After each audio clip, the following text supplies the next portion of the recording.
James Hoy talking to R.A. Dickey. I believe it's an issue with his glove, and I wonder whether this was brought up by the umpires directly or whether this was a little gamesmanship on the part of Dusty Baker. Well, if it's brought up from Dusty, forget about it. I mean, I don't think that's great, but it's really looks like it's a wristband or something, is it?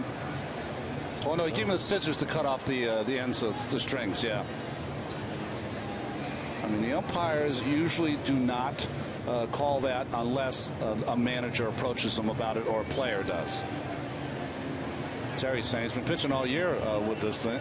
So to me, it seems like it's more umpire driven because he's arguing with the umpires. Can't have your strings hanging too low, but it happens all the time. Perfect games. You see the umpire talking to R.A., of course, and they're trying to get that straight about the wrist thing that he had to cut off. Well, the discussions are continuing between R.A. Dickey and this umpiring crew after they made him cut a bracelet off his wrist before the start of the second inning. There was more discussion when Dickey came to bat in the top of the third, and now Dickey in heated conversation with Jim Joyce, and Terry Collins just came out to take up the discussion. Jim Joyce is the crew chief of this unit. It's almost like James Hoy came up to R.A. R.A., the home plate umpire, that is at bat, and he did not want to hear it. And Jim Joyce now coming in between his younger umpire, and he's the crew chief, and he wants to explain to R.A. what's going on, and R.A. really doesn't want to hear it. Well, this can't be anything but a distraction for Dickey, regardless of you know who's instigating the continuing conversation here. If you're a pitcher, this is the last thing that you need. And for something had to be said between Hoy and R.A. Dickey for Joyce to come in here.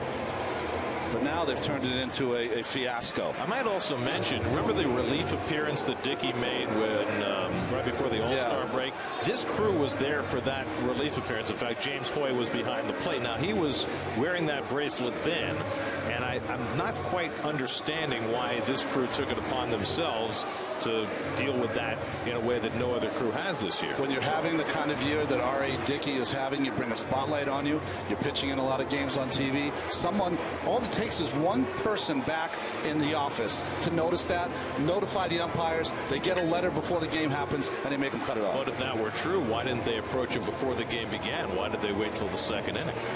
I mean, none of it really makes a whole lot of sense when you think about it. And I go back to the fact that I understand that the letter of the law says you can't wear anything, any jewelry.